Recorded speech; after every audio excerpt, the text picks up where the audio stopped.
Welcome to Sales Tax and More, your go-to resource for all things state tax related. Now, here is your host, Michael Fleming.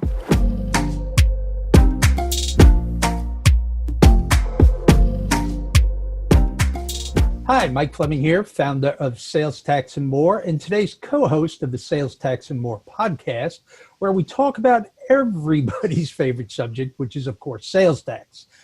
Today, my co-host will be interviewing me about what is a VDA and is it right for you?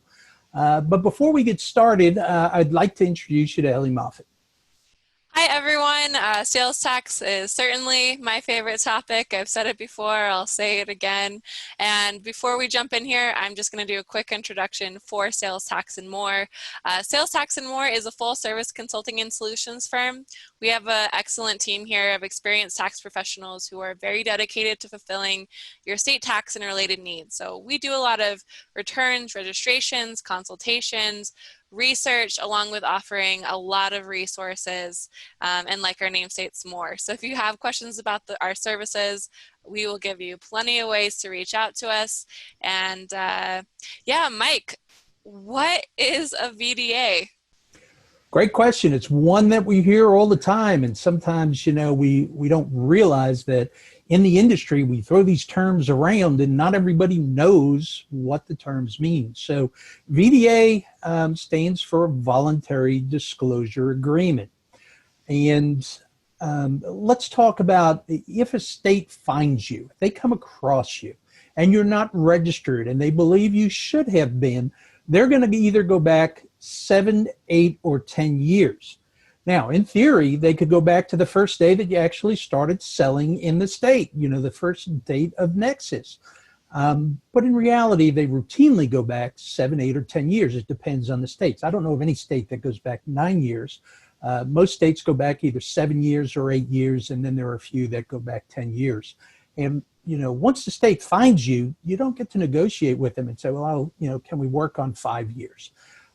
Generally, if you want some type of mitigation program, you got to be proactive, and you've got to reach out to the state and you got to tell them, hey, we just realized we should have been collecting tax, and we want to enter into a voluntary disclosure agreement with you. And because you have stepped forward voluntarily, and because the state hasn't had to use their resources to track you down, the state's going to reward you. So instead of going back the 7, 8, or 10 years, they're generally going to go back either 3 or 4 years. They're going to waive everything that's older than that 3 or 4 years. And they're also going to waive the penalties. Just about every state out there is going to waive the penalties.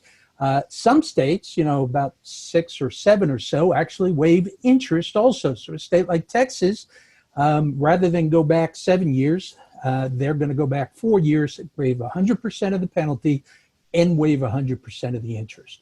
So it's an exposure mitigation program.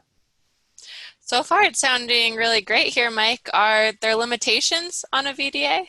Yeah, of course. VDA is, the state's rewarding you for stepping forward voluntarily. So if they find you before you enter into a VDA, then a lot of times that VDA is off the table. It's no longer available. There are some exceptions to that rule. States like Michigan and Florida may still offer it to you, but once you're contacted by a state, then generally it's off the table. And states keep good records of how they tried to contact you, whether it be by telephone, whether it be by email, whether it be by mail, whether they sent you a Nexus questionnaire.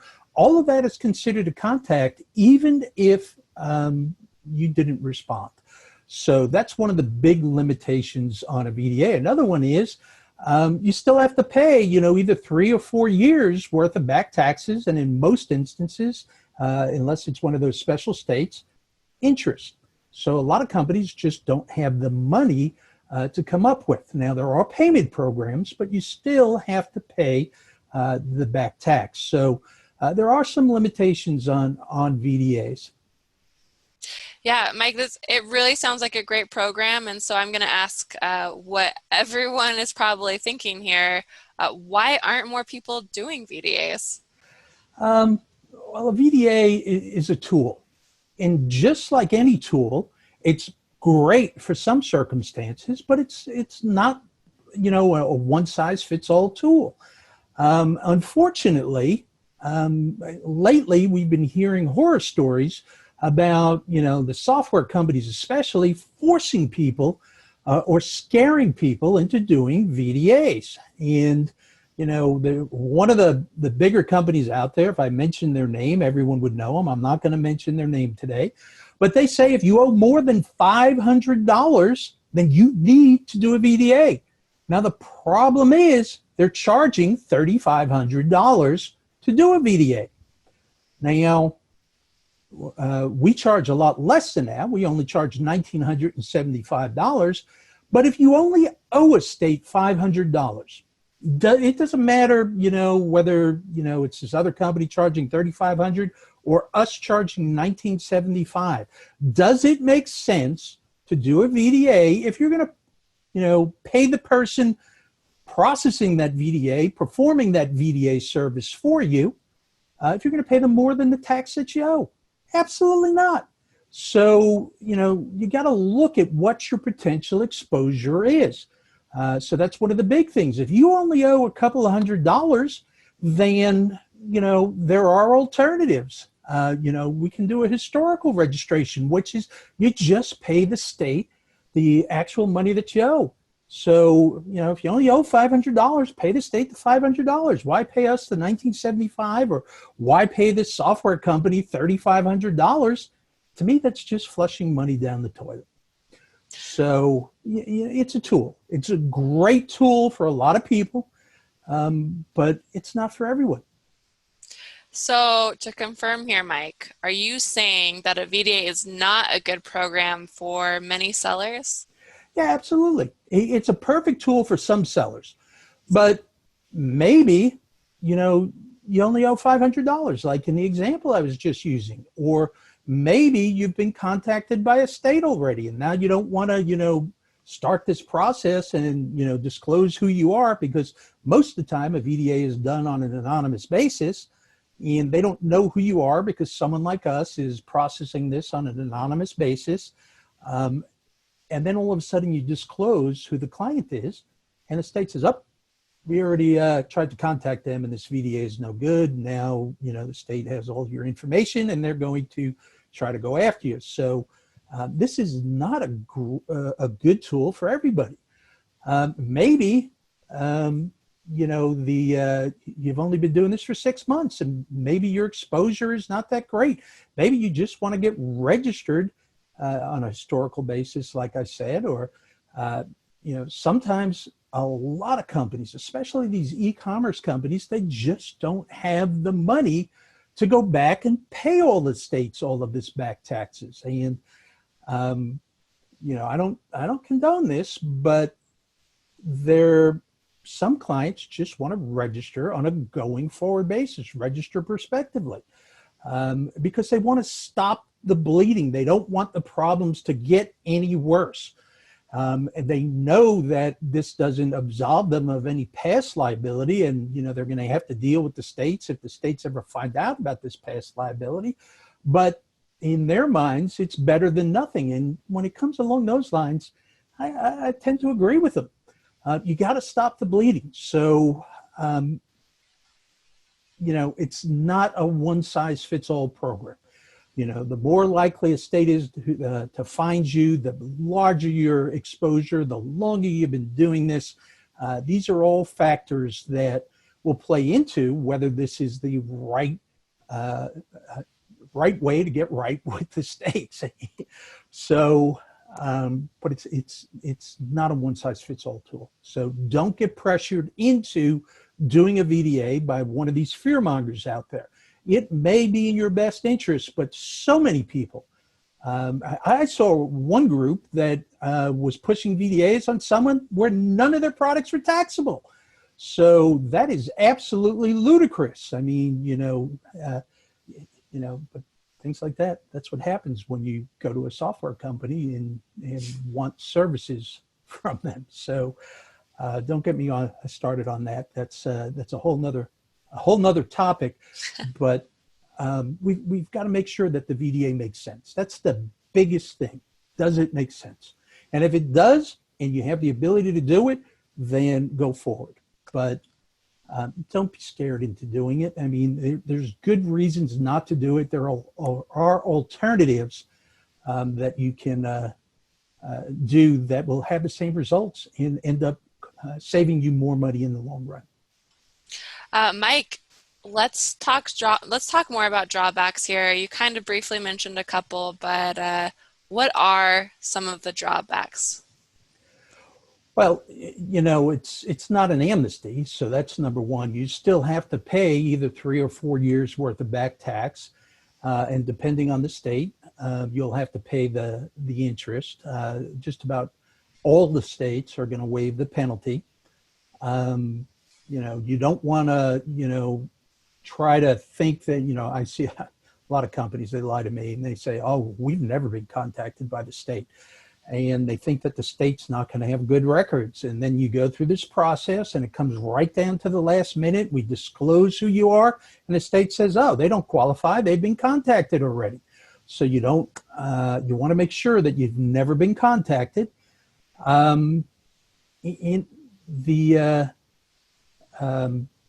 That's a big drawback. This doesn't work if you've been contacted in most states. And then, you got to make sure that you have the money. There was someone who told me, well, I want to get right with all of these states, work up the numbers for me. I worked up the numbers and it was, $500,000, spread out across, 5, 6 states. Now they were saving just about that same amount of money, but they didn't have $500,000. So they got upset and they were like, well, I can't pay this $500,000. So that's a drawback. I mean, it's, you're getting right with the state. Now, if the state fines you, you could owe a whole bunch more than whatever you actually owe them. But, even a discounted amount can sometimes add up to a lot of money in some states. So those are the drawbacks.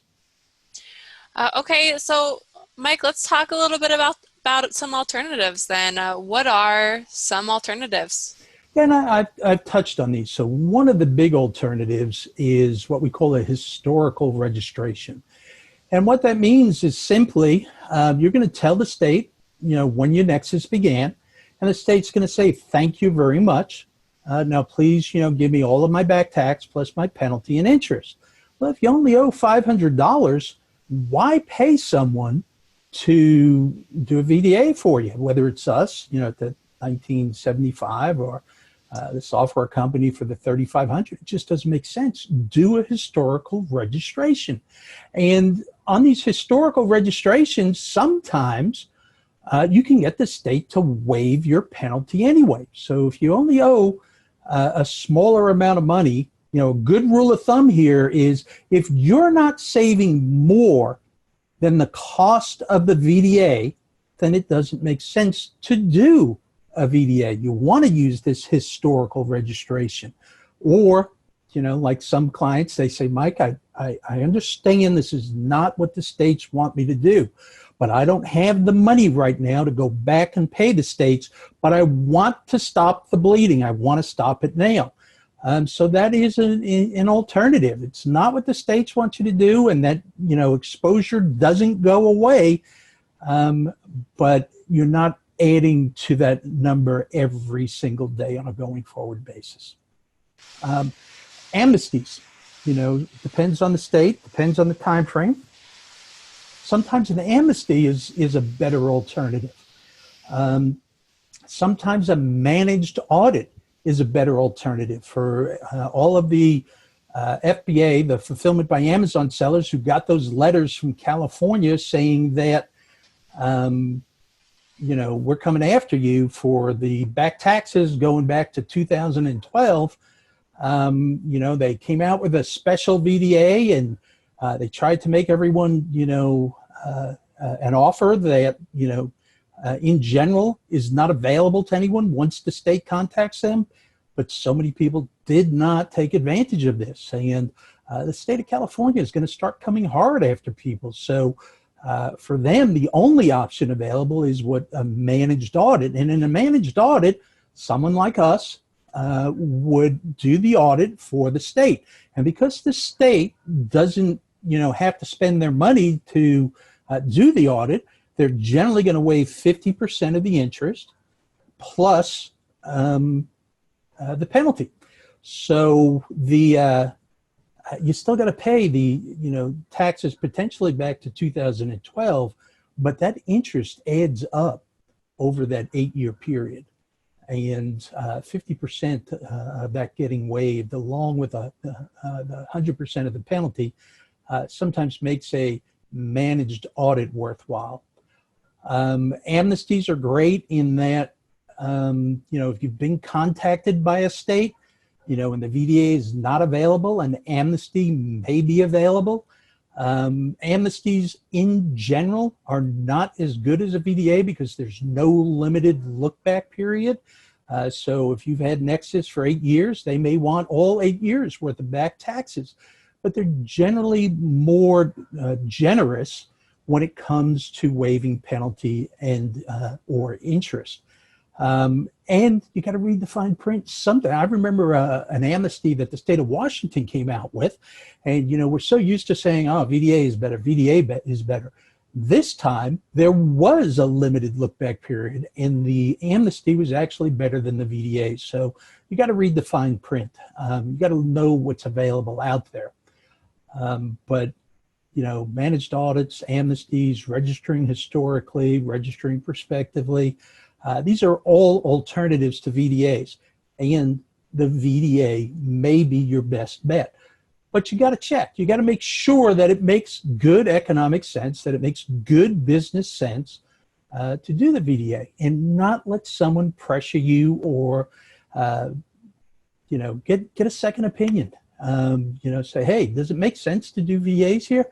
As I told you, one of the easiest ways to do this is to look at how much money that you owe the state. And if it's less than the amount of the VDA, why bother doing the VDA? Just go ahead and get registered and pay the state the money. Thank you so much, Mike. And Mike, how can people get in touch with Sales Tax and More? How can they reach out to us? Well, Ellie, they can always contact you. You can always contact me, yes. Ellie's available at @eMoffitt@Sales Tax and More. Sales Tax and More is all spelled out. salestaxandmore.com, actually. And it's EMOFFAT @salestaxandmore.com. So that's Ellie's email address. She'll take care of you very well. Or you can go directly to our website. We've got lots of great resources on the website. You can sign up for webinars that provide for continuing education. And the website address is www.salestaxandmore.com. That is all spelled out. And you can also, submit a request to have someone contact you through our website, or you can actually sign up for a consultation with me. Those are paid consultations, but a lot of people do want to talk more in depth, and rather than talk to a salesperson, they actually want to discuss their specific issues and find out if a VDA does make sense for you. Thank you so much, Mike, and we hope that you guys join us on our future podcasts and check us out, like Mike said, on our website. Join us for those webinars, and everyone have a wonderful afternoon. Thanks, everyone. See you next time. Thanks for listening. Be sure to click subscribe and check out all of the resources we have out on the web.